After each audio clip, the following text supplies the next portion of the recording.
Scan this! Sovi is here! Let's level up! For part A1, the horizontal momentum of the block cart system remains constant for the entire time interval because there is no external horizontal force acting on. System. The block is released from rest, so its initial horizontal momentum is 0, while the cart initially has momentum m sub c v sub c.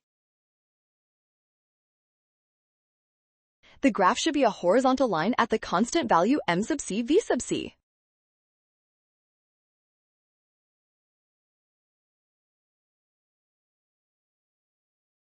Momentum. So m sub c v sub c equals m sub c plus 1/5 m sub c times v sub f.